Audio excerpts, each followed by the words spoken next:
What's up? What's up? It's your boy Cam Meekins. This is the Cam Meekins Show, episode number 22. In here with my man Matt Corman. Before I introduce my buddy Matt Corman, dope fucking artist, dope dude. Want to also let you guys know that we do have a Patreon page now, so you can check that out. Patreon.com/Cam Meekins. That's a tongue twister. But yeah, check that out. Support the wave if you can. If not, just keep tuning in. Give us 5 stars. Keep supporting the podcast. Let's get into the show. Matt Corman, what's up, dude? What's up, bro? How you doing? Thanks for having me on. Dude, thanks for coming on, man. I'm doing all right, man. I'm living. It's a beautiful day today. I'm feeling pretty good. How are you feeling? I'm feeling good, man. Same over here. I'm over on the East Coast right now, but the weather's finally taking a turn right now, and it's looking nice. So everything's chilling. Everything's good. Yeah, you guys are starting to have that Boston summer feel, kind of mid-May. Like randomly, there'll be like an 85-degree day, and then the next day it'll be like 45 type shit. Yeah, you go out there and you got like a t-shirt on, then you need a sweatshirt on in the next hour. You know the vibes. Right. Yeah. So, those of you that don't know, Matt Corman, dope fucking artist, real dope entrepreneur. Just, this dude has been on the hustle for a minute, and I feel like you've just consistently grown your following, man. It's been a cool thing to see for me, kind of on the sidelines over here. I've known you for a minute now, and I've just watched you start up in your music career and really make this path, and the Spotify numbers speak for themselves. You're killing it. And Thanks, so bro. I'm curious, man, when did you start figuring that shit out? When did you get into music, and when did you start to feel like, okay, I got a good formula here, let me just keep going all in? Yeah, for sure. I think that so early on I started rapping. I was like 10 years old, like freestyling. My oldest brother was a rapper, and so he was always kicking freestyles, and we were just rapping in the living room and shit like that. And then as I got older, I was always a kid that was freestyling, and I was like on this website called rapbattles.com real early. And have you heard of that site before? No, that's interesting. Yo, real quick before you keep going though, I think your mic level's a little hot. You want to turn it down a little bit? Yeah. How's that sound? Does it sound better now? Yeah, that's a little. You can maybe even go a little bit higher, but it was just a little distorted. Yeah. All right. Yeah, that's good. That's a sweet spot. Yeah. Cool. So what is rapbattles.com though? Yeah, bro. So it's when you go on to the actual website and create an account, and we used to battle each other. It still exists. Like in text format, I used to rap against kids and like literally bar for bar, and then rap battle each other. And then people would come on and they would rate how the battle went bar for bar, like your multis, your punchlines, your setup bar, everything like that. And so from an early age on, I was really, really into rap, and I still really, really am. And so I think as I got into college, I still didn't make a song until my freshman year. I dropped my song Go Back my freshman year of college. And I always knew that I was going to be a rapper. I always had like real deep desire for it. And then funny enough, I got to kind of give you your roses here. I saw tons of people doing shows, and I was figuring out how to become more professional around the Boston scene. And I saw on Leeds, shout out Leeds, on his website, he would advertise show for the Middle East and shit. And so I was like, damn, I got to get in front of some crowds and open for some people. And I had like probably like 8 songs at the time. And I saw a Cam Meekins show there, and I didn't know who you were at the point of time, man. Yeah. And I was like, all right, cool. Like, he's another rapper. Like, I was emailing him on everybody on that list. And then he was like, yo, like, he probably doesn't even remember this, but he was like, Cam Meekins is a rapper. He's like in your lane or whatever. Like, you could open for this show. And I had to sell my tickets and, do my hustle. And then I started looking you up after that. And like when he told me that, and we got on, and then I was like, dude, this guy's like from Boston, and he's like doing his own shows. I thought it was the coolest thing that like you had your own headlining show. Like at the time it was unobtainable, right? Because when you first started something, it's like, oh wow, this person's at this level that's like, I don't even know how I would ever obtain, that kind of thing. And so I basically, just started finessing my way through the scene a little bit, been putting out song after song, and just on the hustle, man. That's just kind of been in it. Yeah, dude, I feel like that moment in time where Leeds was putting on a lot of those shows was an epic kind of time in the Boston music scene in particular. And I hope that shit comes back, dude. I mean, facts. I brought Leeds on the podcast, and we had a long conversation. It was really fucking dope, because I feel like there's a lot of people don't understand Leeds and what it's like to be a concert promoter, I feel like. And so I think people kind of think that he's an asshole or something. And really what it is that's a fucking hard business, dude. Like, Fuck yeah. and so when people say like, oh, you know, I had to sell tickets or whatever, like I bet just knowing the type of dude that you are, like, yeah, when you get in a position where you have to open up and you have to like sell tickets to get on the show, like it is kind of like a whack thing. It feels like a little bit of like a, not a scam, but it feels like it's like, well, what the fuck, dude? You know, like I have to, you know, sell my own tickets to this show. But independent concert promotion is a tough business, dude. And if you don't have those openers selling tickets, then the show's not profitable because, you know, a lot of times these guys are taking chances on headlining artists and giving them $2,000 to come do a show or whatever. And a lot of times those artists aren't going to bring a huge crowd, you know, but the independent guys are the ones who are moving the kind of culture forward a little bit because they're taking a chance on some of the more alternative dudes who can't for sure sell something out. And so it's this weird balance, man. And like, I wanted to point that out when I was talking to Leeds because I think, you know, there's such a misconception with that business of, you know, like live show promotion and looking at promoters as like these guys who are, you know, like trying to fuck over the artists or whatever. And I've had my fair share of being on the road and like dealing with, you know, bullshit with promoters, man. But I think, you know, that's a tough business to be in, dude. Yeah, facts. I mean, dude, at the end of the day, too, how I look at it is how I look at it now, you know, as I've grown up. I think that potentially in the past, I was more along those lines, like when I first started out. But now I understand the whole concept of providing value, right? Like if I'm going to come and open for a Cam Meekins, right? And I was going by MDR back then. I had no fucking Oh, that's fan. right. Yeah. Yeah. Like no one gave a shit, man. I'm probably providing very minimal value to Leeds or to the headlining artists because I'm not bringing any fans. That means I'm not driving any alcohol sales. The only thing I could potentially bring, it doesn't even matter if I'm good because it doesn't matter. The only thing that I could potentially bring is money, and I need to help make that more of a profitable thing. And like, I understand that, you know, and that's part of the reason why I could go on a fucking tangent, but why I think that like people like me and you, to answer your question full circle, have become successful and been able to make this a long-term thing. And it's because during that time of Leeds, when he was setting up shows, you know, there was hella kids that were doing shows, like that were developing a fan base around here, but they weren't necessarily, you know, my own opinion, good at music, and they weren't making quality songs, and they didn't have hundreds of thousands streams. Like I remember looking up on that list, and like there were kids with no streams that were doing shows. And my theory is that they were in it for the wrong reasons, hence why they're not really around anymore.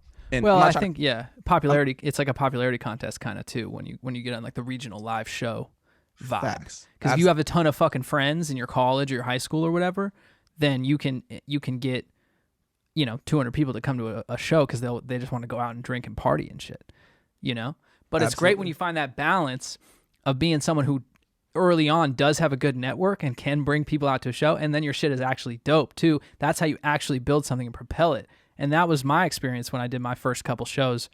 And this is funny because I feel like this is almost like a conversation that younger kids these days don't even need to understand because it's just a completely different ball game now. When you and I started building our fan base, it was still about, and you know, me more so than you, but I think you had this experience too.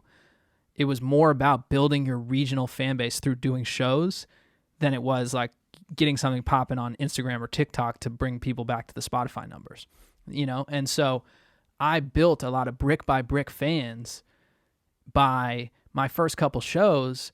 I was just able to, you know, sell 100 tickets to my friends from my hometown and, you know, the city around there and everything like that.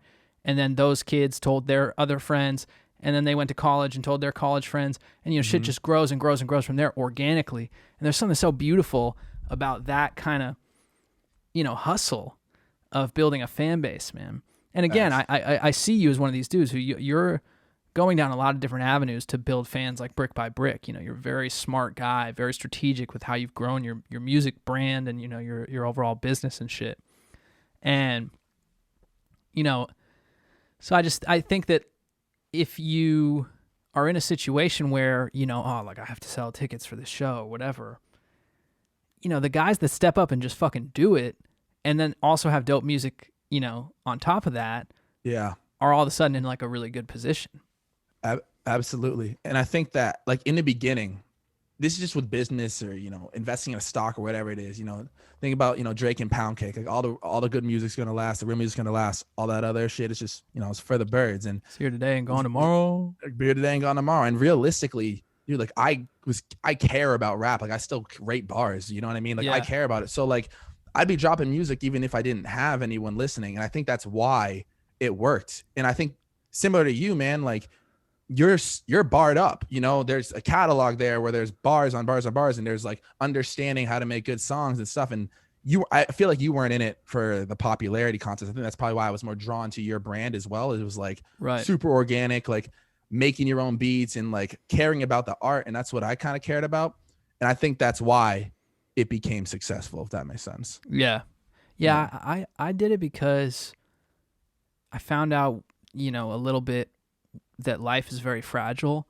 And so I was just on some, what do I really want out of my life? And I love making music, and I just love the idea of being able to be a successful musician and artist and living that lifestyle and living a more free lifestyle of being able to do what I want, create. I think life is just, it's all about creating shit, dude.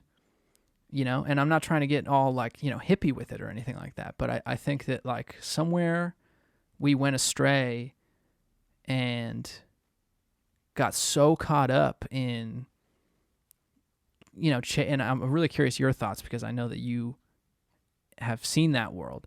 We got so caught up in following this model of like go to school, go to college, work a corporate job, retire when you're, 65, and then start living your life. If you're even lucky to make it that far.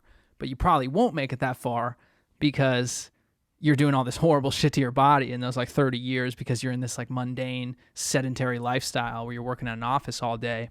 Yeah. And, I think it was just a thing that organically happened to just like keep people in place. And I think we're starting to kind of see that, I think we're just starting to kind of just pull the curtain back a little bit and see how horrible that has been for society. And I think we're starting to change a little bit. And I think more and more people are doing more shit that they want to do and figuring out how to make a living off of that. Yeah. And so I don't know, man. I mean, I happen to kind of just have those thoughts and be like, I just want to create stuff. I want to be an artist, and I just wanted to make it work. And I was just willing to do anything I could to make it work. And then on the other side of that too, like I just didn't have any other backup plan because I wasn't a good student. I wasn't a kid who was going to be able to go to college or, do any of that other traditional shit. Yeah. And I'm not knocking the traditional path because a lot of people can do really well on that path.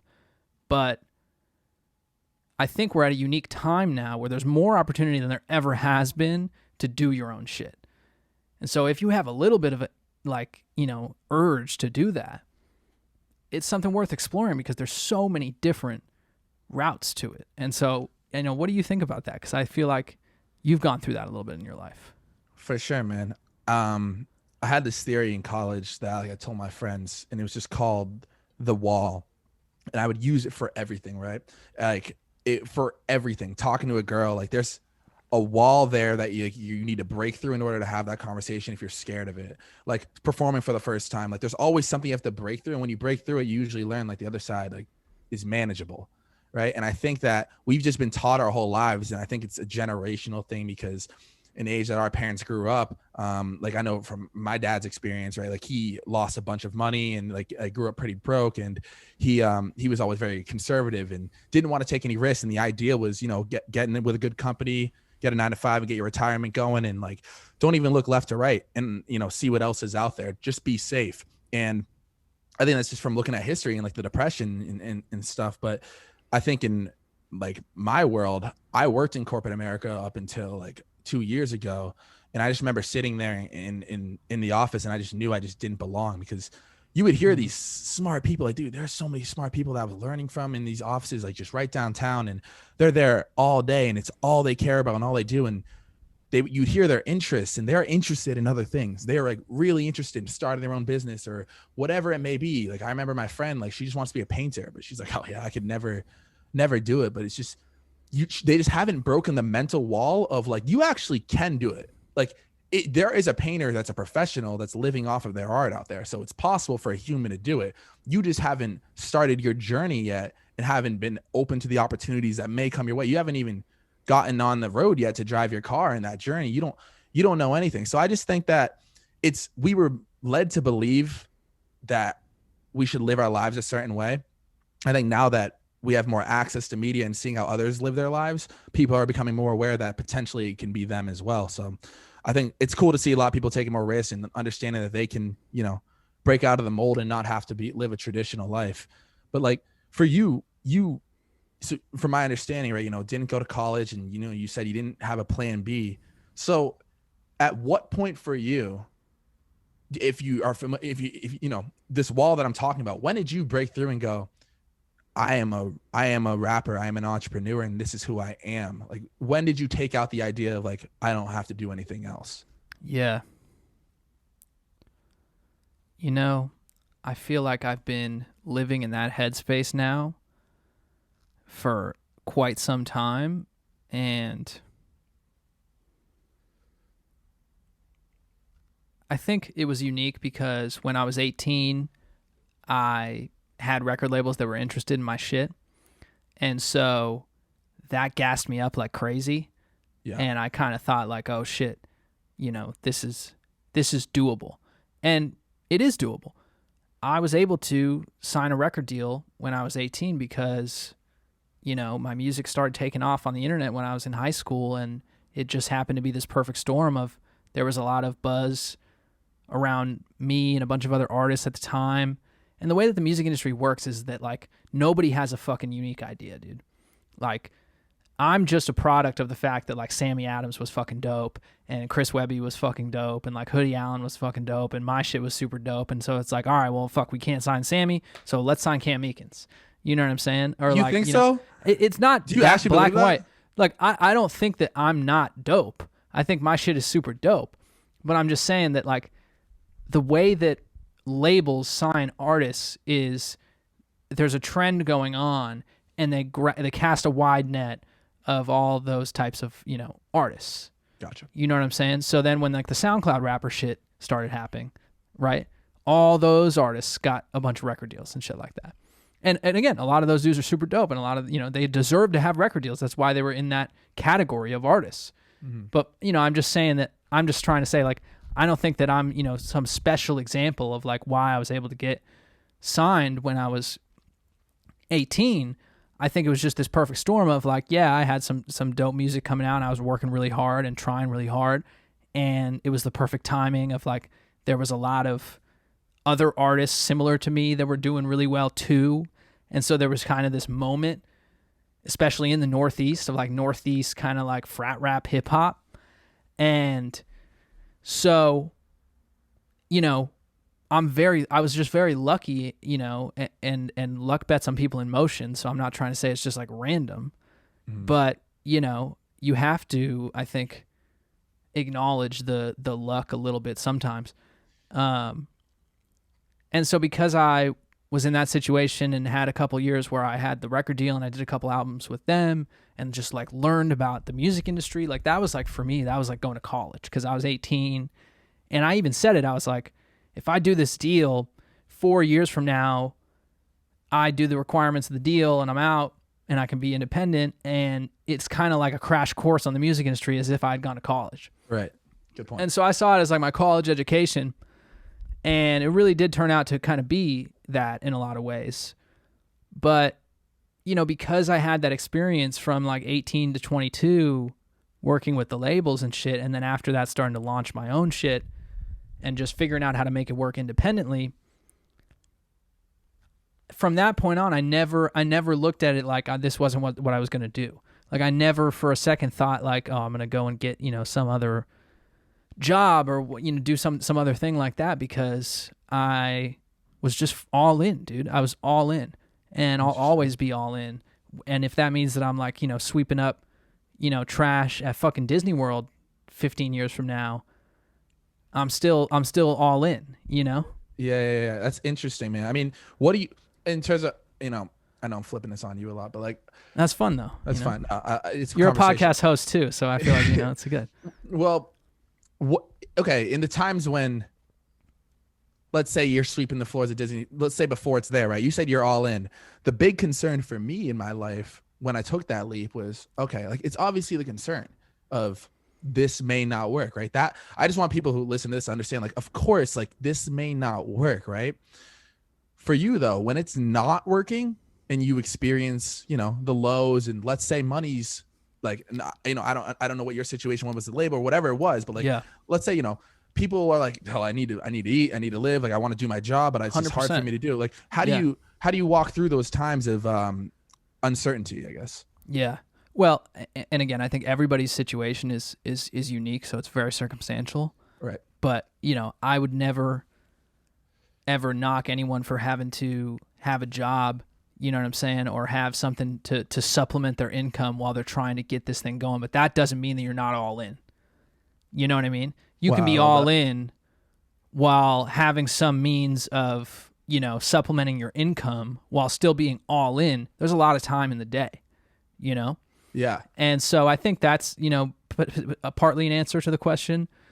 And for me, you know, a lot of times in my life, I've had to, you know, figure out how to cover the basics first, right, from an income standpoint. And luckily, I've been able to do that through my art and through creating music and things like that. But, you know, sometimes it's been a grind, you know, it's definitely been a grind in different parts of my career. And it's just a trial and error type of thing. But yeah, you know, I think that the notion of kind of being all in is in a lot of ways, I think it's just a mentality. It's a headspace. Yeah. And, you know, I just kind of feel like there's no situation where I wouldn't continue to try and figure something out. Yeah. You know? I love that. Dude, that helps me too, because like that answer is so good. Cause I remember when I quit my job to do music full time, right? Me saying that is just how I've interpreted life so far, as like full time is a 9 to 5, right? And so now I have the time to do music all the time. But in reality, I was all in when I was making sales calls because I would go home and make the music. So yeah, well, I like the way you put that. Let me put it this way for you. I've known you for what, you know, 8 years or something like that at this point. Mm-hmm. I've never thought of you as like, oh, that's the dude who's working that career and doing music. You know what I'm saying? Like no one else is looking at it like that. Yeah. We look at ourselves through this lens, this very, you know, selfish lens. And I don't mean selfish in that like negative connotation, but just like we're looking at it from our own individual experience, and we know ourselves so much better than everyone else. But we don't really have the best view of ourselves sometimes. You know what I'm saying? Like you are an artist. You have always been an artist. Even when you were in the office, I guarantee you motherfuckers around you were seeing you as that dude, you know? Yeah. And so I think that's another wall, kind of like what you're talking about. It's like the wall of our own misconceptions about ourselves, you know? Yeah. And it's something that we're constantly kind of going back and forth on. But then on the other side of that too, there's always like the imposter syndrome shit too. And like I deal with that all the time. It's like, you know, sometimes it's weird to think that like, oh wow, like there's a ton of people out there that love some of the music that I made, or, you know, people have tattoos of my songs or anything like that. And I'm like, this is the fucking dopest shit ever. But you kind of feel like it doesn't feel real, or it doesn't feel like you should be that dude. But it's, you know, and that's where I get back to kind of the luck and the randomness of all this shit. And that's what I think, you know, makes me not be a fucking douchebag about anything either. And I think that some people are like that because they're confused and they're not realizing that like we're all just playing a role. Yeah, you know? Yeah. It's funny you said that right there, and great way to put it. But it's funny you say that they're just confused. I'm like, you know, I coach some artists. I'm talking in this one right now, and I'm pretty straightforward. I mean, like I'm a fucking funny guy. You know, I joke around, but like I with this stuff, like I'm, you know, it's very serious to me. And I was like, you know, man, like you would be in like so much bigger if you just admitted to yourself that you're not shit in these numbers, right? Because he was so focused on like the numbers and comparison and this entire thing, right? And as soon as I stopped looking at and like I'm pretty fucking transparent. As soon as I stopped looking at like this artist or that artist and comparing myself, being like, damn, I'm not pulling those numbers, or I'm not this guy. And I started just looking at myself and be like, no, I'm just a small artist and I'm just grinding. Holy fuck. I was way happier and everything was much bigger. And once you get rid of the confusion of like, people are just confused at where the fuck they are. Even the people that blow up and get lucky and get like a right transaction and have the right person do the TikTok at the right time to their song, and their streams go from 5,000 to 100,000 that day. And then the next month they're still flying, and then they get the label offers. They become confused as to who they are, understandably so, because that must be a very confusing time. But is that kind of what you mean by that? How these people kind of, I completely agree, man. And I think that from my standpoint, like, it just helped me so much to not get confused by that. So just take a step back and look at, it brings me back to what I was saying earlier, the reason why I got into this, and it's for the right reasons. Because if I got into this and I didn't love rap music, I didn't get into it just to make music, and I got into this for a popularity contest, I'd be fucked. I'd be so confused. I'd be walking around Boston like the biggest asshole in the world, man, because I have a couple thousand more followers than people. Like, who gives a shit, man? Like, no one actually gives a shit. 100%, dude. And you know, I think that there's a real kind of problem right now where we're all so obsessed with trying to be like the biggest possible thing that we could be, instead of appreciating what we have first and then growing from there if it's God's plan, you know? And I feel like it leads to this kind of overconsumption and, you know, just all of these things that are kind of wrong with our country and the world, and like the civil, you know, like the kind of first world problems that we have, you know what I'm saying? All stem from this kind of egotistical drive to just be like the maniacal, just like biggest thing ever, when that isn't really even a sustainable life either. And that's not going to give you the happiness that you're looking for either. Yep. You know? And don't get me wrong, like, I want to grow my music brand. I want to grow my podcast. You know, I want to be one of the big players. I want to be a part of the conversation for sure. But you have to know that those, you know, achieving those things is not going to solve how you're feeling or make you feel better or give you a sense of purpose more so than it does right now. Because whether you're giving 10,000 people great music, or you're giving 10 million people great music, or 100 million people, or 10, you know, whatever, right? You can only feel that more, you know, so much. And so, you know, it doesn't feel much different. Yeah. Truthfully. I mean, let me ask you, man, right? When you hit your first, you know, when you were at your high of, was Better Days higher than Rain, or I don't know in the chronologically how they came out? Yeah, on the streaming, you know, Better Days. I mean, Rain is definitely a really big one too. I think Rain had a lot of success on YouTube, and kind of before the streaming world, Rain was a big song. So I think there's a lot of people out there that know Rain for sure. Better Days is killing it on Spotify and Pandora and shit like that, you know. But in a sense of this, to go off what you're saying, when you had that high, right, of that success, and it's all coming, like, I mean, when it was coming quick, when it was that time when it was like, oh shit, like these numbers are bigger, more eyes are on me. Right. I'm curious, like, out of that fulfillment thing, would you say that was the most fulfilled you felt in your career? No, I don't think so, dude. Right. I think the most fulfilled I feel is currently, and I think it's always what I currently got going on. Yeah. You know, because for me, it's about the journey of what I'm doing. You know, that's what gives me fulfillment. Yeah, you man. know? And so if I'm doing it for 10 people, or if I'm doing it for, you know, 100,000 people, it still feels fulfilling. It just depends on, you know, what level. And I think if I had to choose, like, obviously I'd like to have like the maximum impact.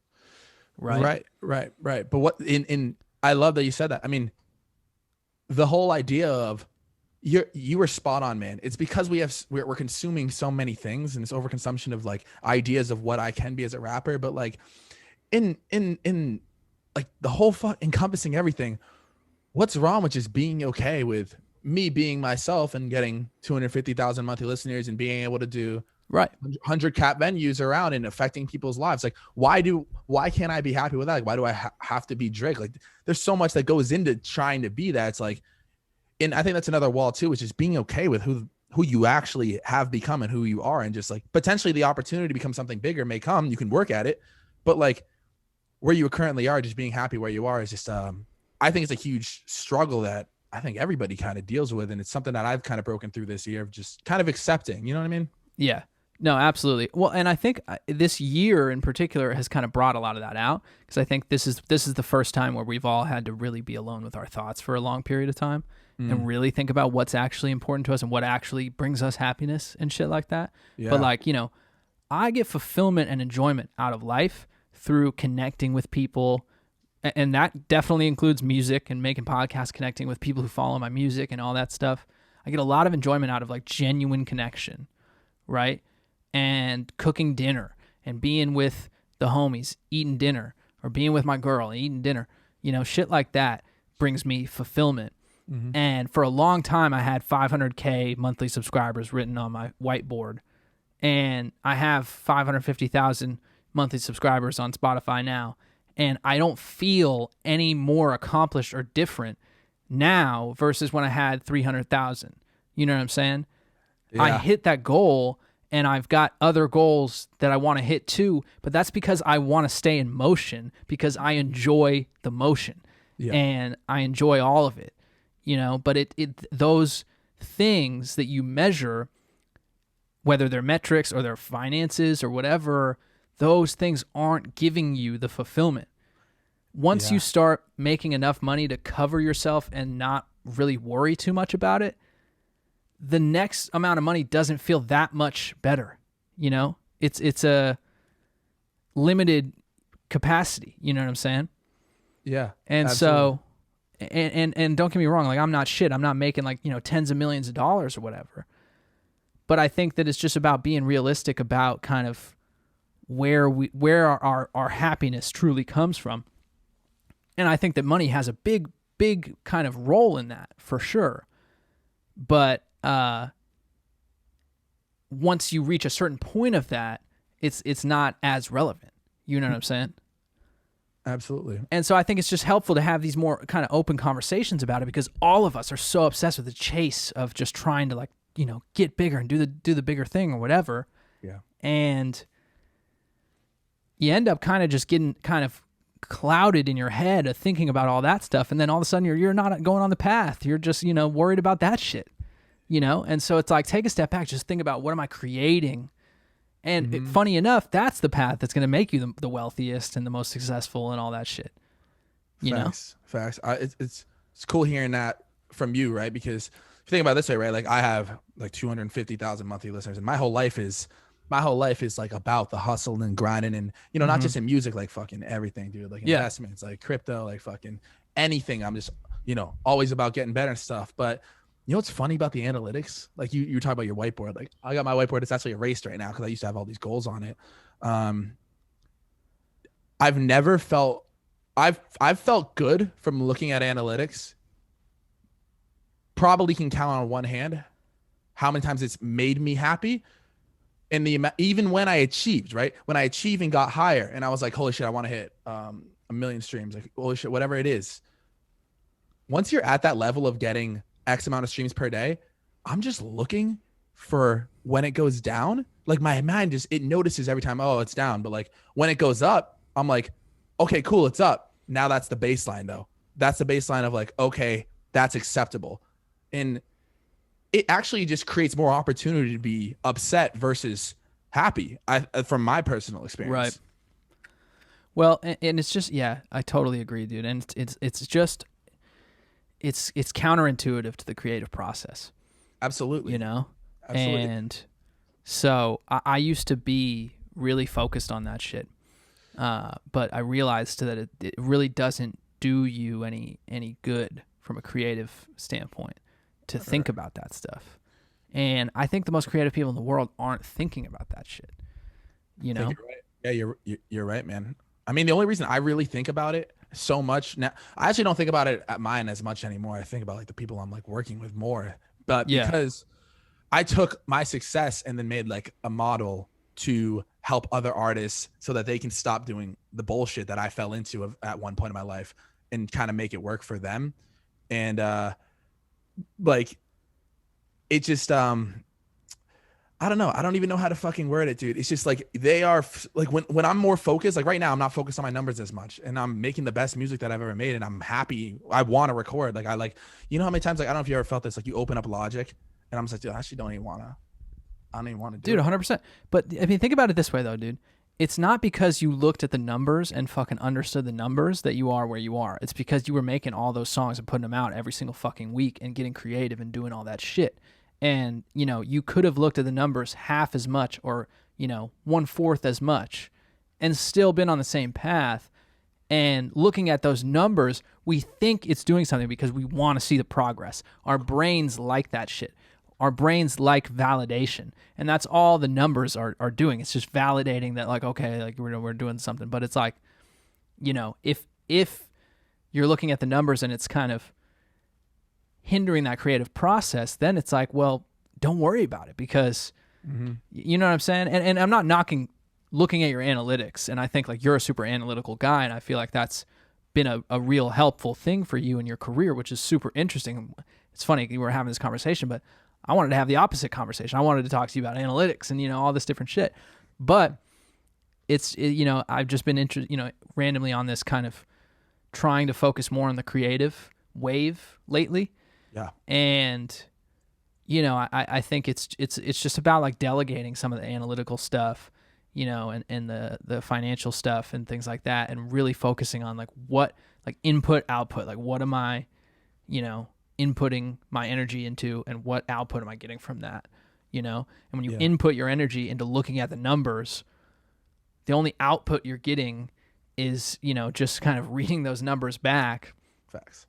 And being like, okay, cool. Like, you know, that makes sense. But that's not growing those numbers as much as, you know, inputting energy into the studio is or inputting energy into some other project. You know? Yeah. What about the idea as a creative of like, I took up golfing this year, right? Yeah. And I love that. I see you swinging the sticks too. I'm a big golfer these days, dude.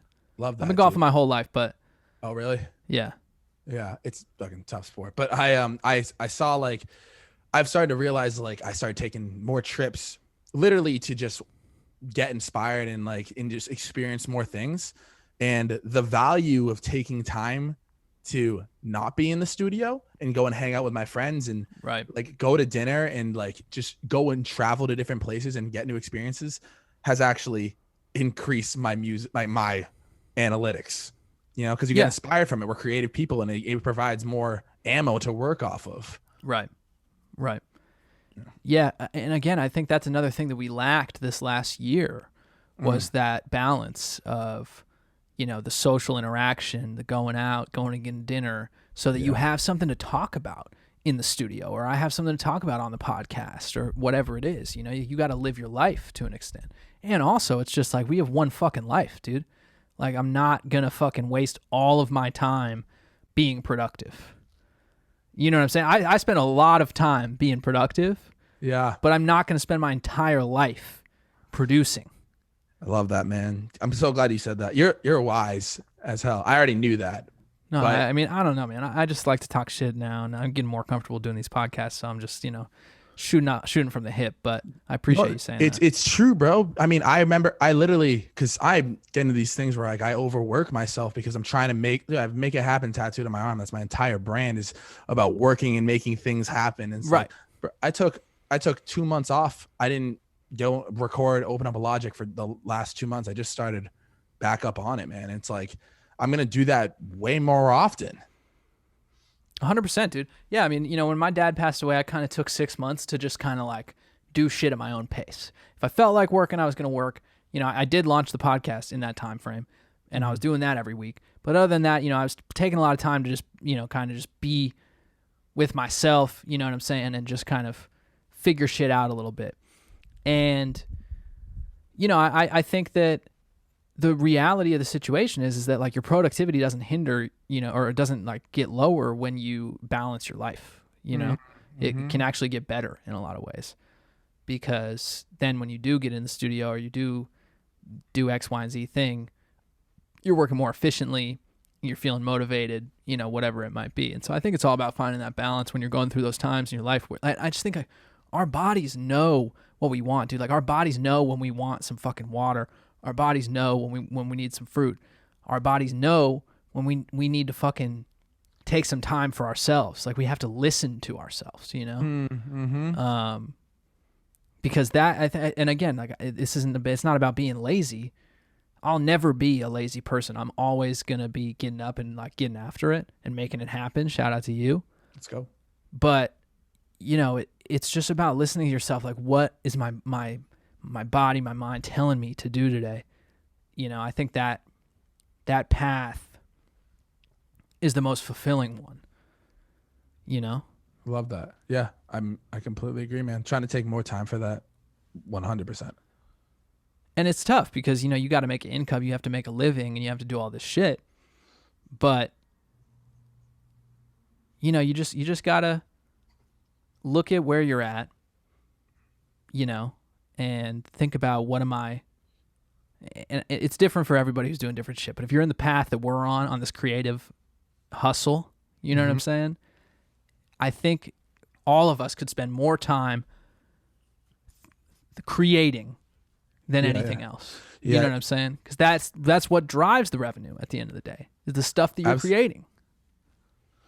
Absolutely. In any business. I mean, like the problem, not the problem is, but what I would like people to realize, and I'm assuming you as well, there's a huge, huge number of people that just consume.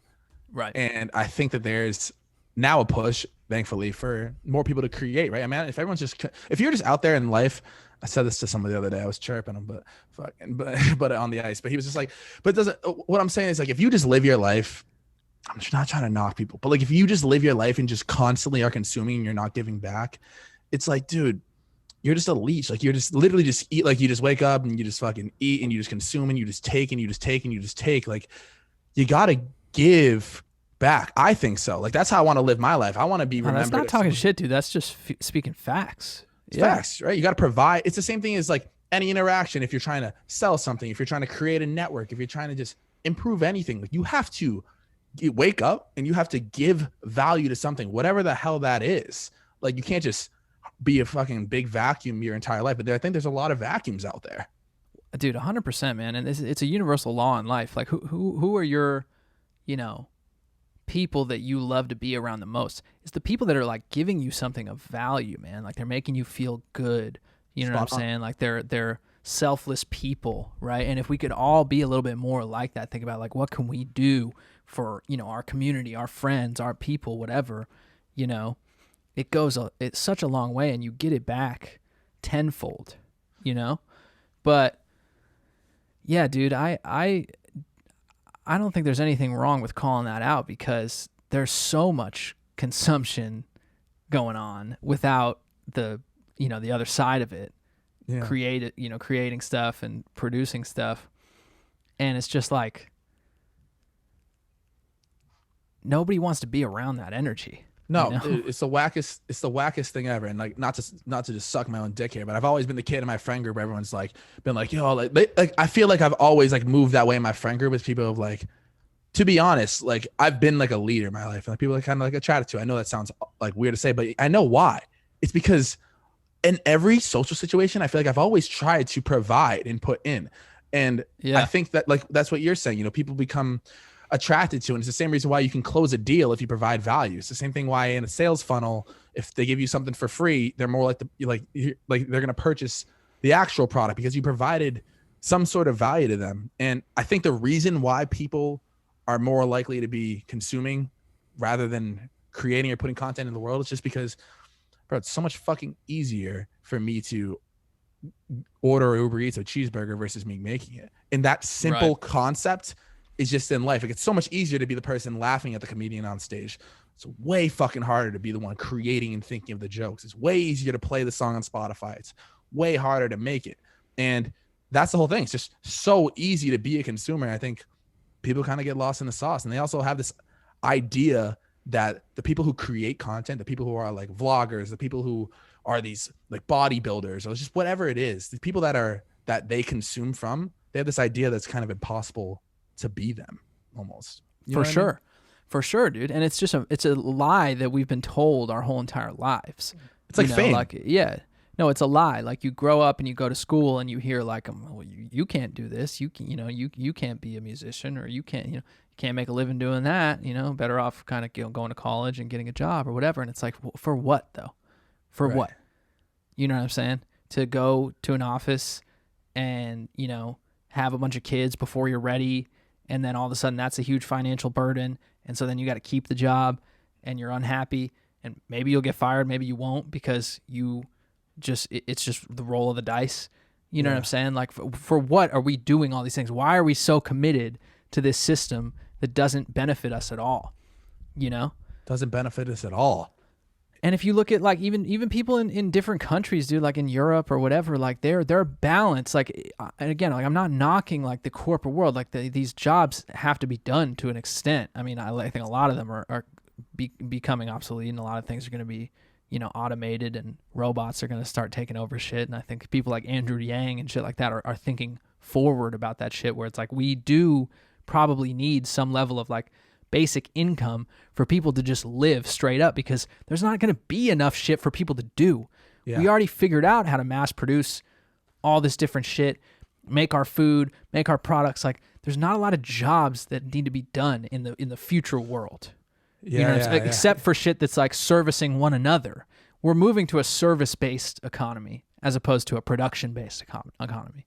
Wow. Right? Like we're not in an industrial economy anymore. We're not producing things and building businesses to provide things to people.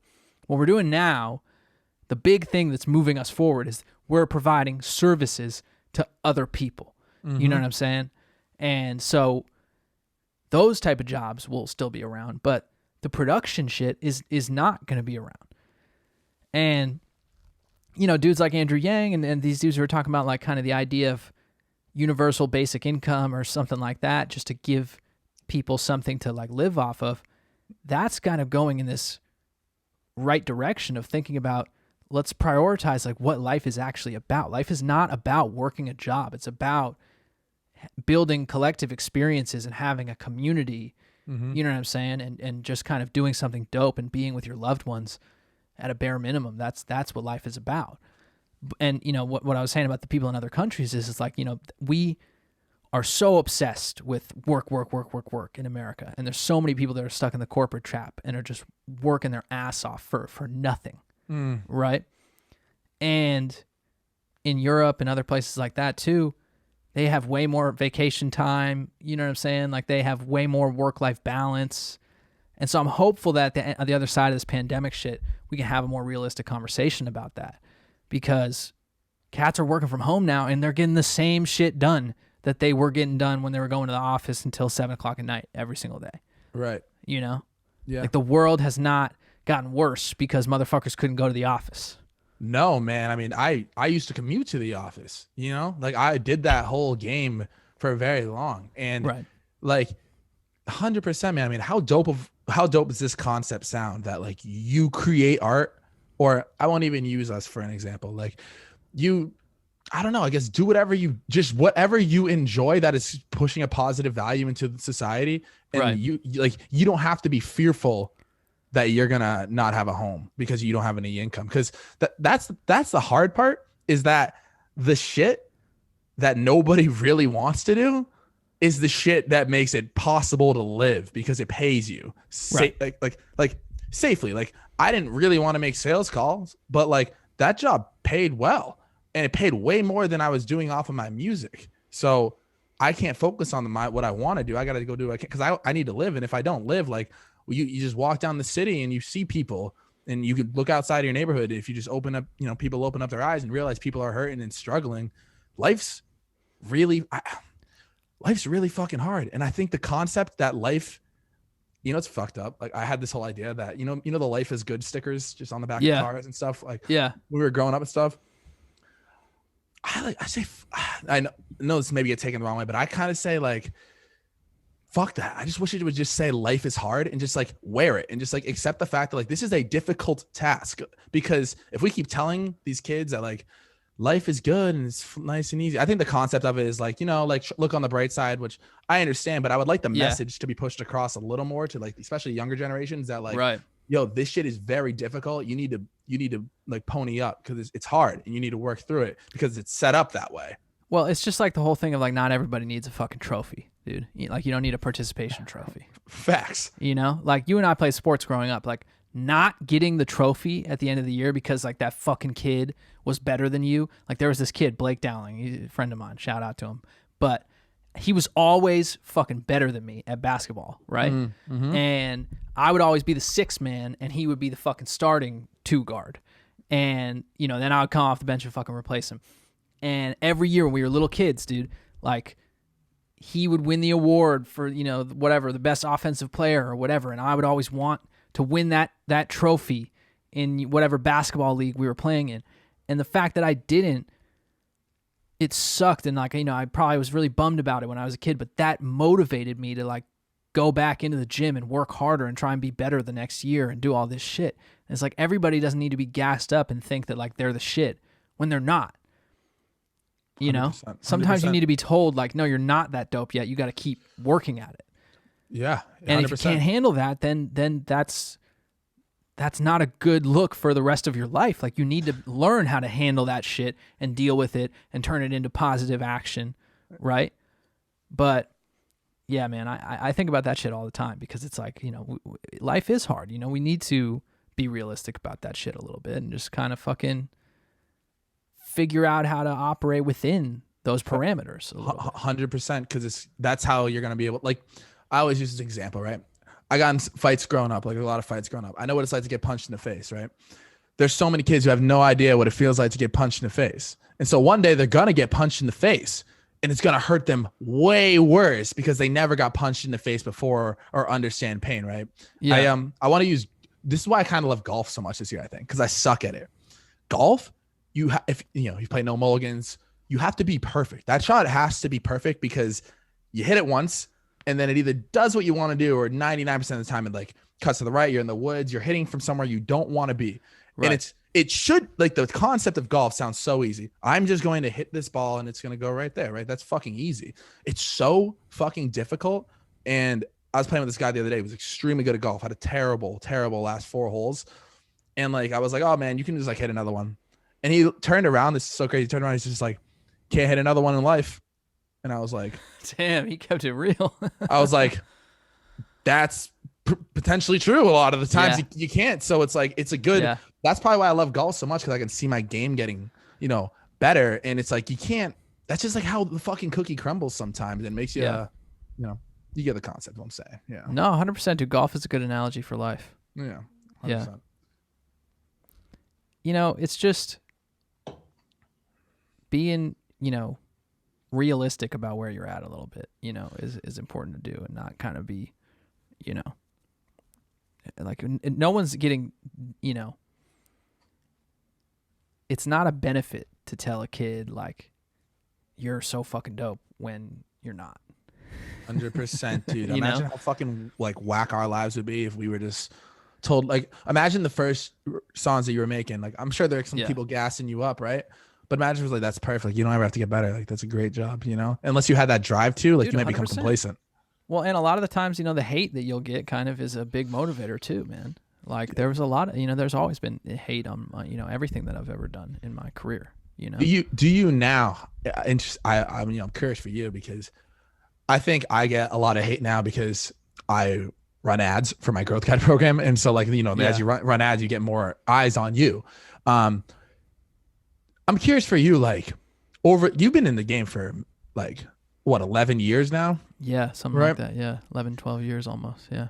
Okay. So as you've gotten hate your entire, time, comes and flows, what has been the one thing that has kind of gotten you through like those comments? Because there are times, like, I have a theory of my own, which helps me, and I want to hear yours, but there are times where like I snap back at people because like I'm I'm pretty, in person, like, it's like, you see, I'm not gonna deal with you. You will never say that shit to me, Right. And so, like, there are times, you catch me at the wrong day or whatever, and like I'm reading some stupid message for some kid, you know what I mean, just going ham on me, and I'm just like, like, this guy's gonna have to get it right now. Like, Yeah. what is your approach to that, and how have you gone about it? Well, I love when you're fucking talking shit with these people because it's just good content, dude. It's just funny. Like I don't see any problem with people like chirping back at people when someone says some dumb shit on social media because it's just like, who cares, man? Like it's just funny to see. Like I love a little back and forth, like the dramas. It's fun to consume. Dude, talk about consumption, right? I'll consume that shit, whatever. But my approach with shit like that is, I don't know, man. I just like it really like doesn't usually get under my skin. Do you get a lot of it? Yeah, I think it comes and goes depending on like what's coming out. You know what I'm saying? Like I think like I've been doing shit for so long that like, on an average day, the only people that are tapped in with me are the people that are rocking with my shit. So like I'm not going to hear that. But if I'll post something or I post something like fucking, don't vote for Donald Trump or, like some shit like that, you'll get some crazy, chirps or like whatever it might be. Or I posted some shit. I was talking some shit about gun violence in the country, and I said how like like white men are kind of a part of the problem with like gun violence, and there was a lot of hate comments from white men. Notice how no one else other than like white men had anything to say about that. But shit like that will happen, and now that I've been doing the podcast, I've been kind of thinking a little bit about like, oh man, like. When you're talking for an hour, you're a lot more vulnerable, because you're just trying to say shit. And, half the time you're just kind of talking out of your ass and you're just trying to have a conversation. And I think what it is like, doing a podcast, it's like, all right, well, you're accepting that, like, you're not afraid to just have a conversation publicly, openly, and you're doing one every week. Like that's a lot. There's a lot of shit that can be said. Mm-hmm. And so you worry about like, oh, are people going to misconstrue something or whatever? But I think you just have to say, fuck it. And, just it is what it is. But when you get, I don't know, when I get hate like that, I think for the most part, it's just kind of in one ear out the other, because I've just seen that shit for so long. But I've also seen the other side of it where I've seen people fucking get tattoos of my shit or tell me how much like that my music's changed their life or anything like that, which is just like the coolest thing in the world to hear. Mm-hmm.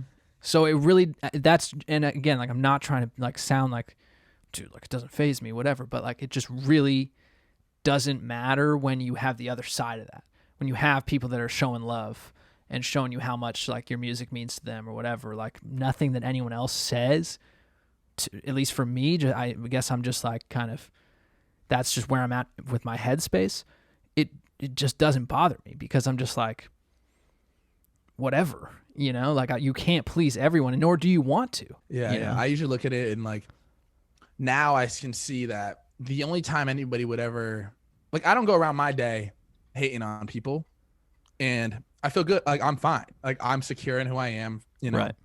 For the most part. Obviously everyone has insecurities, but like the only time somebody would go out of their way to message somebody and like go ham at them, it's like clearly they're in a terrible place. So my new approach has been just to message them back, be like, hey bro, like I know things are probably bad for you right now because people don't usually just come at people out of left field. So like, I hope you're doing okay. And straight up, I've gotten more people messaging me being like, yeah, man, I'm glad you said that. Like, I just want to, I'm glad, and they start venting to me and I'm like, get the fuck out of here. I'm not trying to hear you shit, but because you came at me first and fuck you. But, at the end of the day, like, because I still got to get smacked in the mouth. Like I still believe in that philosophy. Like you need to, get the result of what you put in and talk shit. So like, that's it.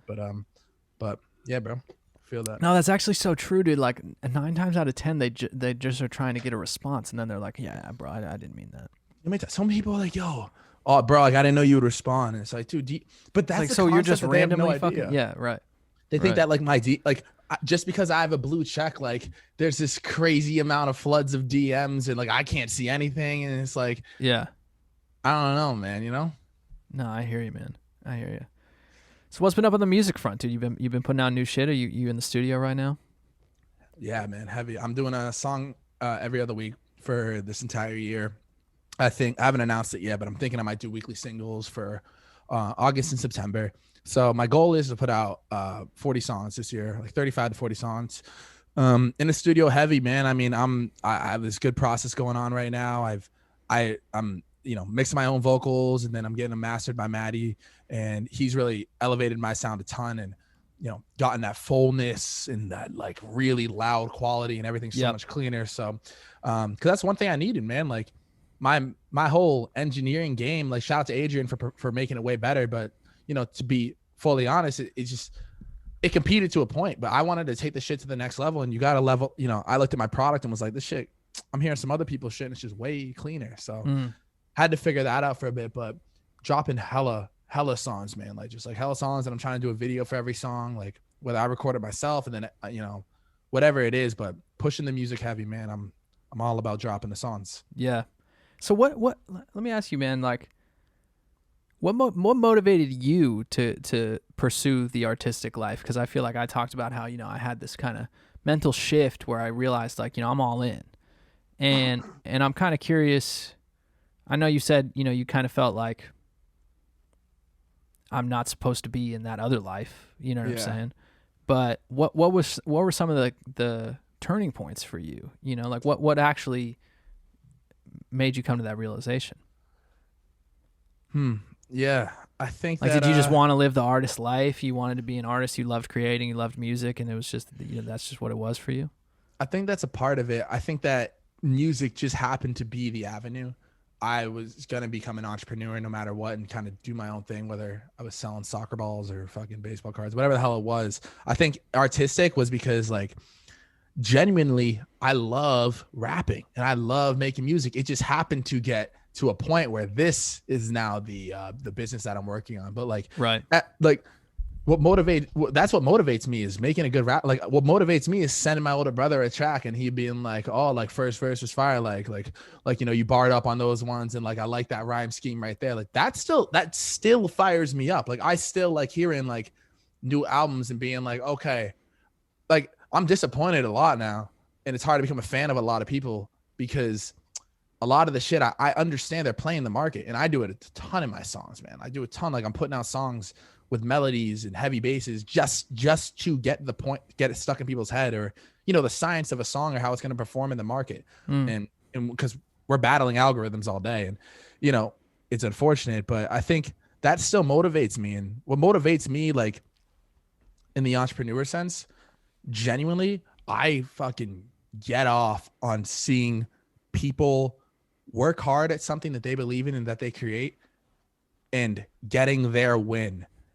Like just simply enough. And that's why I created my coaching program, was right. Because like I like there's only 4 artists in it per month, and they're like hand selected. Like you have to be like fucking, you have to show that you're willing to put in the work. And it's like, because at the end of the day, there's no better feeling than like my artist right now. He just hit 10,000 monthly listeners. Bro had 500 before, right? And just put the work in and like got his win. Like congrats, you deserve it. You worked hard. It's like, oh, you went to the gym for 4 months straight. Now you have a 6-pack. You deserve it. You put in the input. You get that desired output. And that's what I fucking love, man. Like I was so excited for your album to drop, man. When I was at Kyle's place and you were like talking about like, the release strategy or whatever, right.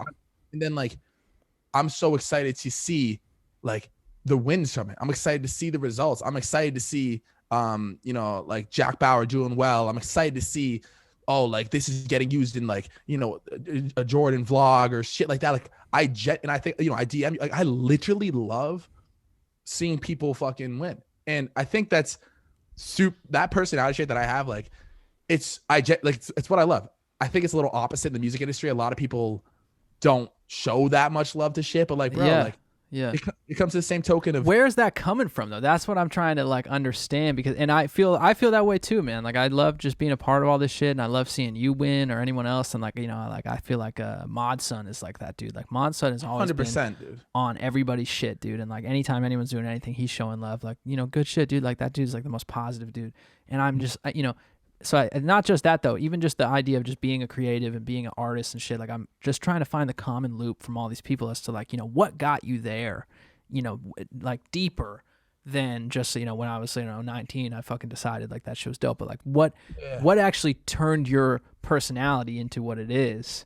You know what I'm saying? And I think for me, I'll give you the example. Like I think for me, it was kind of going through this like near death experience when I was 15 and having that mental shift where I started to realize how fragile life was. Like I can pinpoint that thing. And I think maybe not everybody can pinpoint one specific thing, you know what I'm saying? But I feel like it's either kind of going through some hardships, you know what I'm saying? Or like just kind of seeing stuff in life, like, and just having that perspective to be like, man, like this is our only life. Like I have to make something of myself. That drive comes from somewhere. Yeah. I think I've kind of, I'd love to pinpoint one, but it's like, bro, like my whole life, I think I genuinely have been this person. Like I just think back on team sports and just seeing just everything, bro, because I think it comes from a place of like, I've never, like, I've just been pretty I've been like a pretty like secure dude. So I've never had to be like in like confident person. And I've been privileged and blessed that I was born with that fucking personality. And I think that I don't see a vulnerability in me expressing like, damn, man, like this is fire, that and feeling like this is fire that you're succeeding so much, because I know how good it feels when Nelk uses my song in their merch drop, right? Like I know how good it feels when I get hit up and they're like, yo, bro, you should come on and be this tour support. And like, you're not like, you don't pay. I'll actually give you like, keep all your merch percentage. And like, maybe I'll give you like, $100 for like a show or whatever. And it's just like, bro, like I would have paid to get on that. I would, you know what I mean? Like, I know what those wins feel like. And so when I see other people genuinely get them, I'm like, fuck yeah, bro. And I think the people that don't say fuck yeah, bro, are just projecting how they actually feel about themselves. Like they're like, bro, like if I like, it's like, oh, Cam Meekins is doing it. Cam Meekins sold out the Middle East. If I was like, Cam Meekins sold out the Middle East, like I could be selling out the Middle East. It comes to me, right? It's like, well, he did this, like, oh, like fucking, like, bro, Arizona deserve Roxanne blew up. You know what I mean? That's, bro, oh man, I should have it. Comes back. It's just them on themselves, bro. But if you're like, yo, that's fucking fire for you, congrats, that's amazing. Because if that were me, I'd hope you were congratulating me. 100%, dude. I think that's all. I think it's literally who I always was. Like I've always felt that way. Yeah, well, that's dope because it's a winner mentality. But that whole notion of the man, like this dude did this, like I should have been doing that. It's like like suck a dick, dude. Cam Meekins sold out the Middle East, like I should have done that. It's like, well, motherfucker, I sold it out on a Tuesday. Like there, Wednesday is the next day. Like there's 365 days in the year, dude. You could sell it out too on any of those other days that I didn't do it. And if someone has the number one viral hit on fucking TikTok, there's another song coming next week that could have been yours or could be yours. 100%. Like everybody can eat. That's what I hate about when people talk about what someone else is doing in a negative connotation, as if like their success determines that, I'm not going to be successful. How whack. It's just what's determining what's going to make you not successful is that negative mentality.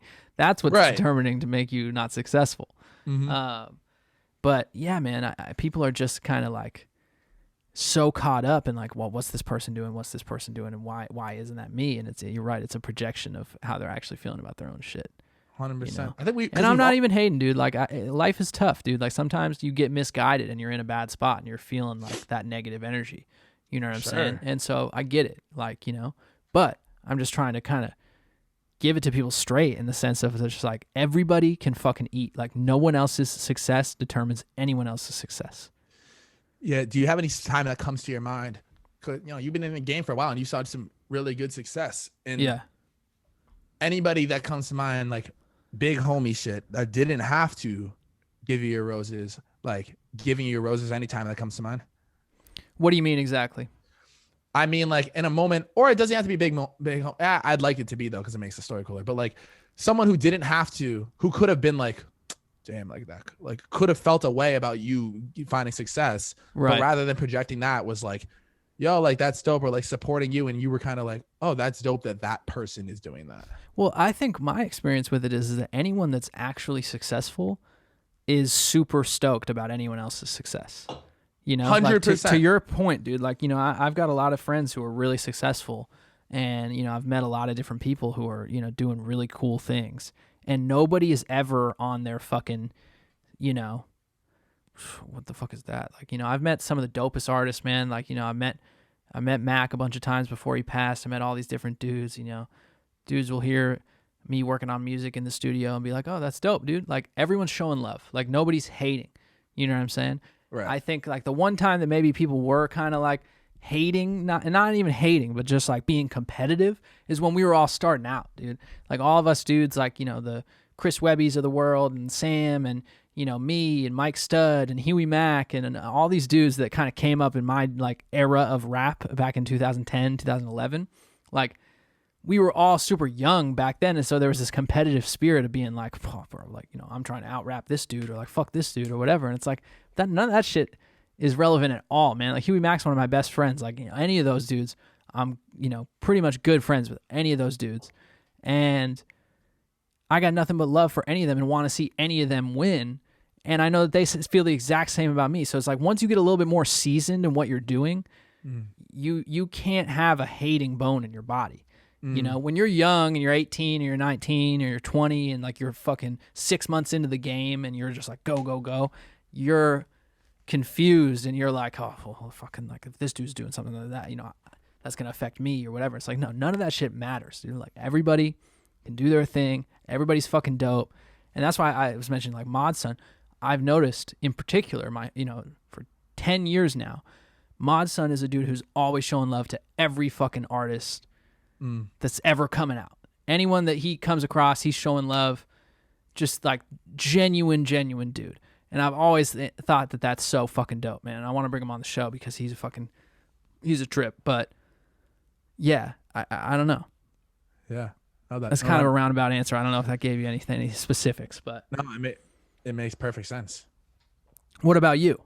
You know, just like, you know, just you know, I've kind of kept to myself, like I network, but I've kind of kept to myself. And I guess in the artist world, like, to be honest, man, like, the only people like I have that like are in my, like, that I talk to that are artists is like you here and there. Like, I guess, you know, having Sammy Adams showing love on shit is dope, you know, because, yeah, you know, obviously inspired by him, coming out of the same place. But, you know, it's hard to say. I think that the coolest part is when, I always say this, like I said this at my last show in New Hampshire, man, like, the coolest thing for me personally is the friend of the friend. And what I mean by that is, like, I record music and my friend who lives with me in college is like, oh, this is dope. And then he goes to show his friend when I'm not around, and he has to sack up and go, yo, this is my friend making music. And then automatically that other person who doesn't know who I am is like, oh, all right, like, whatever, like, who gives a fuck? Yeah, right. But it's that moment right there that no one sees because I don't see it. Now, I'm not there, that he has to decide whether he's going to stick up for me or he's going to go, yeah, he's like, whatever, you know what I mean? But there's some beauty to the unspoken moments. And like, bro, your shit spread word of mouth. There was millions of these moments. And he was like, no, for real. Like, it's fire. Like, let's throw it on. And he puts it on, and that friend of a friend goes, oh, fuck, this is dope. And then the friend of the friend goes to somebody else completely different, and they have that interaction, but he has less ties to me. And so just seeing shit come around when I meet people in person, or, where'd you find my music? And like, oh, actually, I went to school with somebody in Connecticut, and they said they grew up with you on the Cape.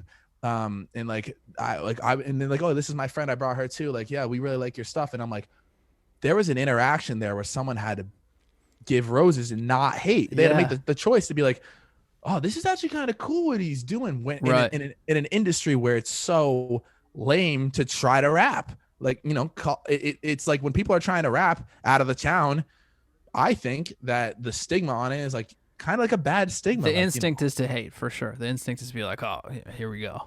Yeah.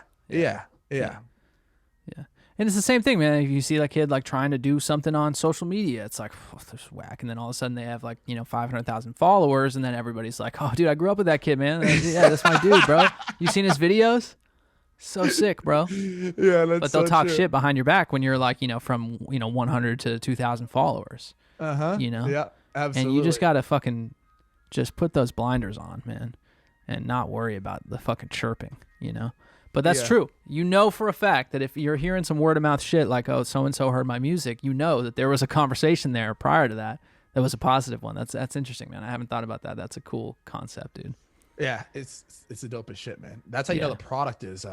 That's also like how you know your product is real too. Like, bro, like I know you said earlier that it sounded like you were saying right place, right time for you when you were kind of coming up. To like concise it, but if you sucked, you weren't getting signed. That's just at that time for sure, man. Right. Now you can suck and sign because if your market won't have traction on something. Suck and sign. That's an interesting one, dude. Yeah. And that's why people are getting fucking shelved because like you actually suck. But like you didn't suck and sign. You know what I mean? You were good in signing. The suck and sign is sounding nuts, man. Yeah, I just tied that together. That's a little like, sus on the suck and sign. Yeah, I don't know about that one, but yeah, no, I totally hear what you're saying, man. But I think, what it was is like it's this combination of like it's that perfect timing because there was interest, and at the label they were going on Dat Piff and trying to see what was the next thing that was coming out, and then my shit dropped and crashed Dat Piff and had fucking 6,000 downloads on the first day, and they're like, oh shit, this is super dope. Bro, why did it do? At that point, did you have a fan base?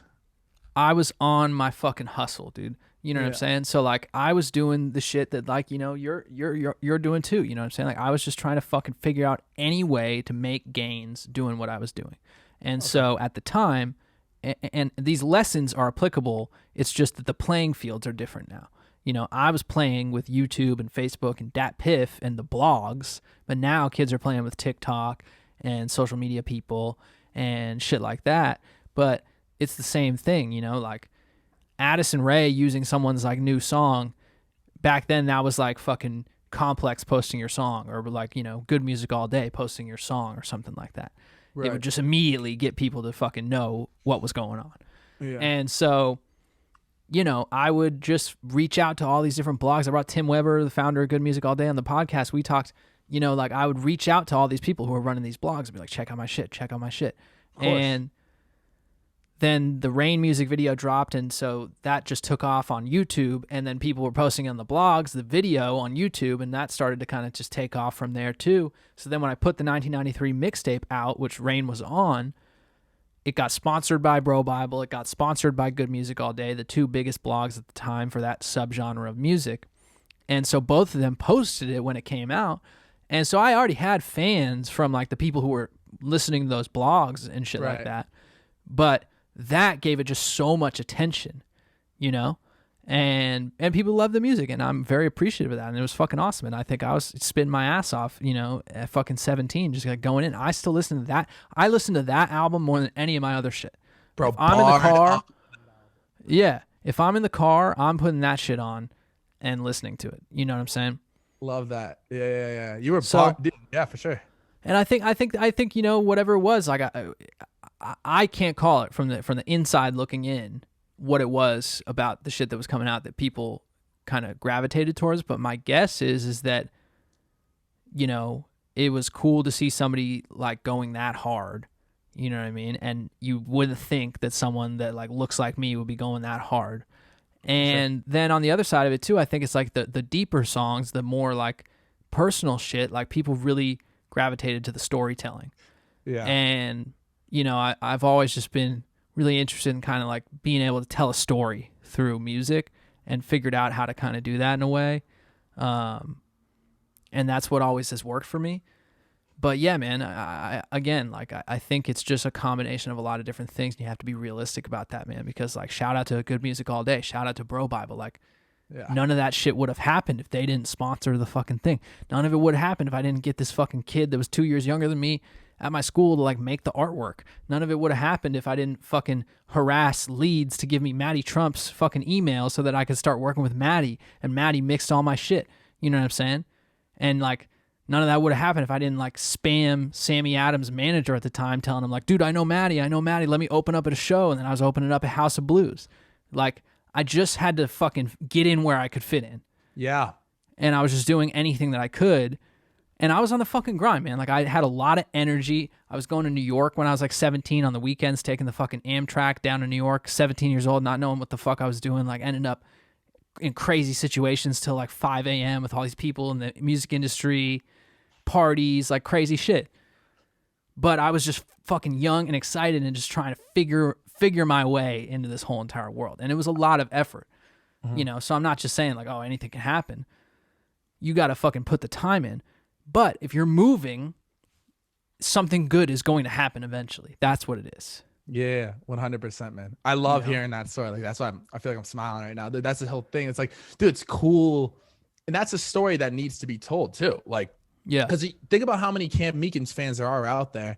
You know, you've had fucking, you know, you see in the comments, I've been here for 10 years, right? Think about how many Camp Meekins fans that were just like put on, they don't understand that behind it. And they may be working on their own thing and it just doesn't work just yet. And they don't realize like, oh, this kid was fucking pushing and working and working. And then, you know, they say good luck is when opportunity meets preparedness. I might be butchering that. Preparation or something. Yeah, right. Something like that. But no, man, spot on. I mean, what about nowadays, right? You know, we talked about TikTok, but I mean, bro, you've been in the music industry way longer than I have. What would your approach be if you were, sorry, kind of a wild question, but like, what would your approach be nowadays if you were dropping rain versus like, you know, back then? Yeah. You know, this is where I come back to, like, people ask me for this type of advice all the time, but I bet they do. Yeah. The thing about it is that the reason I was able to be successful is because, and this is the best advice that I think I can give on something like this. The reason I had success doing what I was doing when I was like 17 years old is because I trusted my gut and I had my ear to the street at the time and I knew what the new shit was. And what do you mean by new shit? Do you mean by the style of music? The style, where people were listening to shit, because I was in high school. So if I was marketing to kids who were fucking in high school, I knew that my high school peers were going on these blogs to find new music. And at the time, the cool shit was to have the exclusive music that nobody else had. Like, yo, do you know about this dude? You know about Sammy Adams? Like, oh, you know about this? You know, I got his fucking new shit from Good Music All Day. Yeah, I got it on my iPod. Right? Let me play it in the car on the aux. Let me get the aux. Facts. We're driving around smoking weed all day. Let me get the aux. Facts. And let me play you some new shit. Right? And we were having this conversation, me and Tim Weber, because it's different now because of the streaming. Anybody can have the aux and anybody can have any song because it's just right there. But it used to be a much harder thing to actually get the song, download the MP3, put it on your iPod, and be the dude who had the song. Right? And it's like, yo, bro, like, play that Matt Corman song, bro. Like, I want to hear that shit again. Like, oh, yeah, no, I put you onto him. You know? I put you on, and they don't even know how you got it. Right. Or I don't even know the fucking name of that artist, but play that one song that I like, you know? Yeah. So that shit, I was genuinely a part of that because I was still a kid at the time. And so I had my ear to the street of like how new music was like getting discovered. And so I thought about it and I was like, I can get on these blogs. I can get to these people, you know? And so the best advice that I can give is like, I don't know TikTok as well as like a 17-year-old does. I don't know these new platforms as well as someone else does, but those kids do. And so the best advice is, you know what it is. You have the best ideas. Like, record labels would pay you for the knowledge that you have about social media, talking to a young kid. You know what I'm saying? A young 17-year-old kid who's trying to start doing their music, right? Record labels want to get inside the mind of someone like you. So use that to your advantage. Mm-hmm. And the reason I was able to be successful is because for some reason I got past the wall of being discouraged and thinking that my ideas weren't good enough. Mm-hmm. And so if you get past that, your ideas are good enough. You can figure out a strategy. You know TikTok better than I do. So what the fuck am I going to tell you about doing a TikTok campaign? Because you probably know the next Addison Rae or the next, you know, whatever that I don't fucking know. You know what I'm saying? So you figure out how to get in contact with that person and get that person to, you know, do a dance to your song or whatever the new shit is, right? Yeah.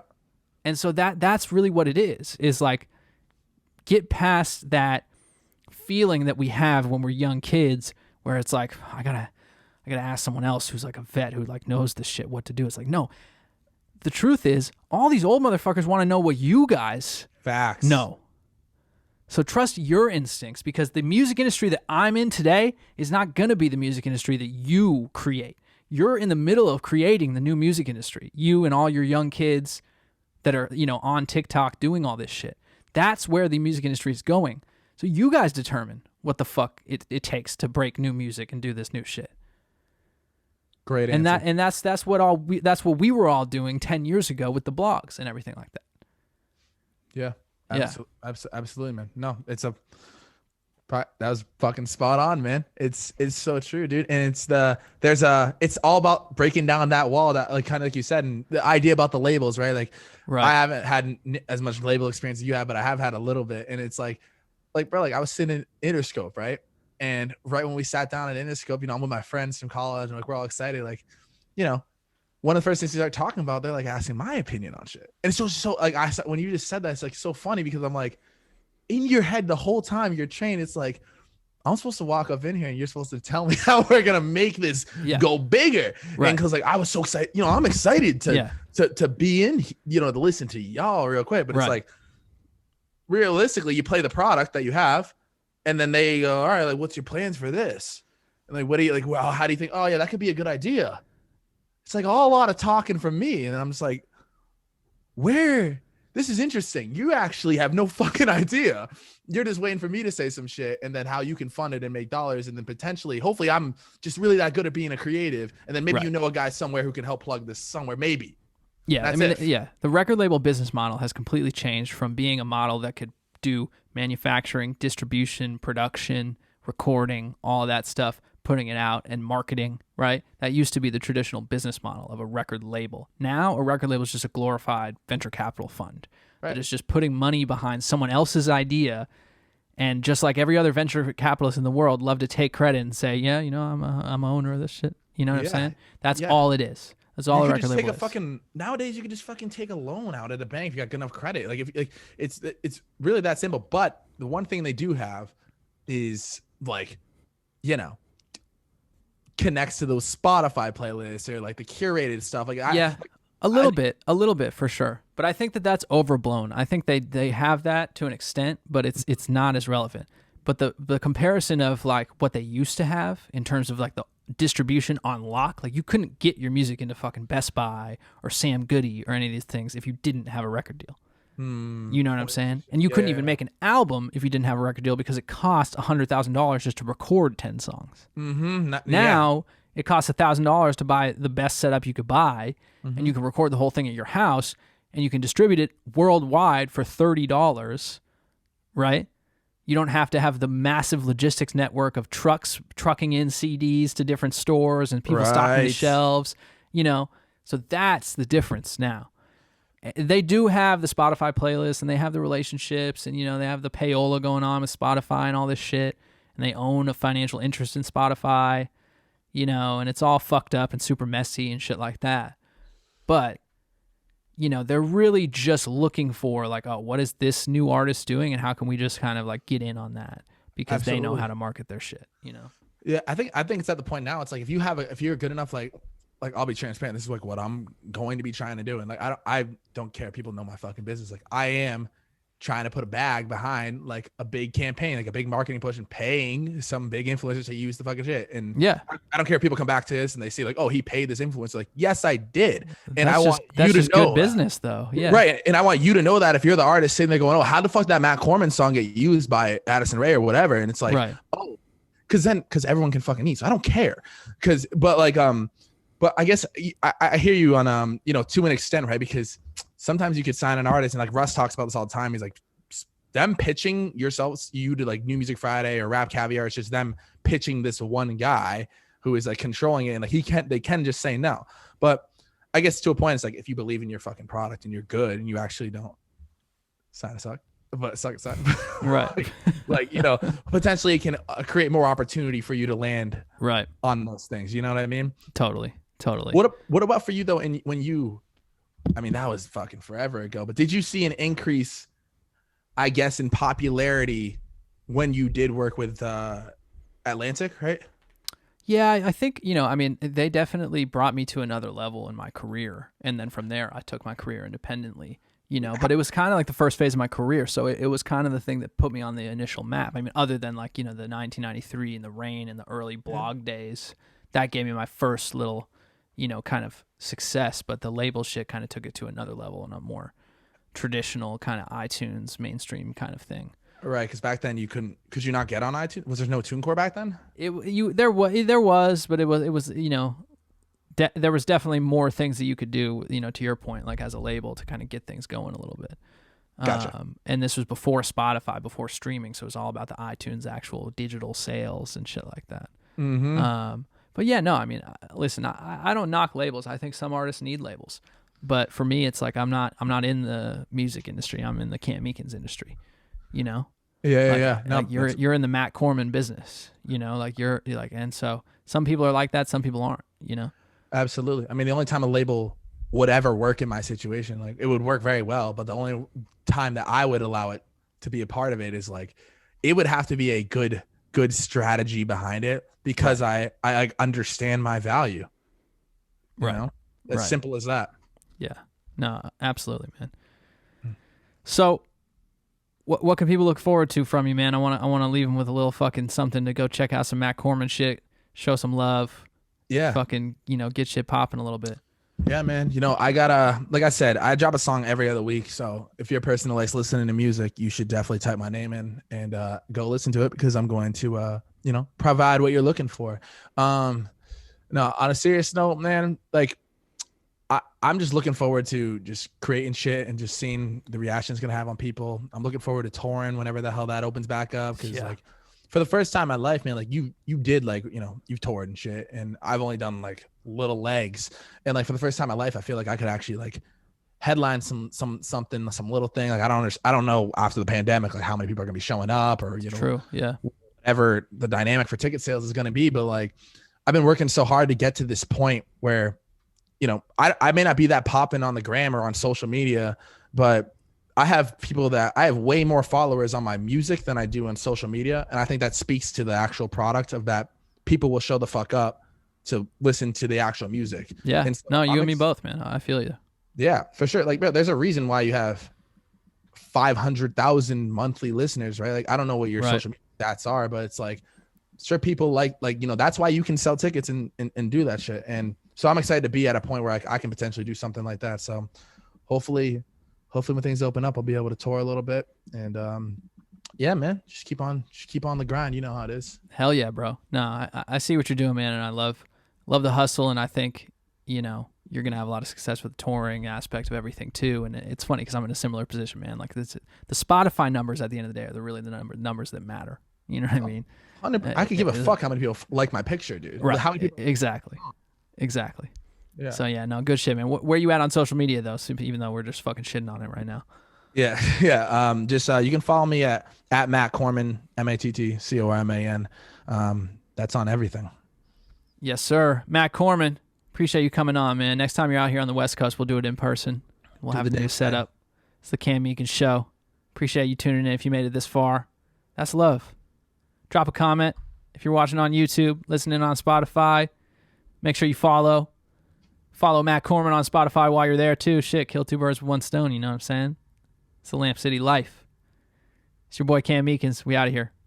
Peace.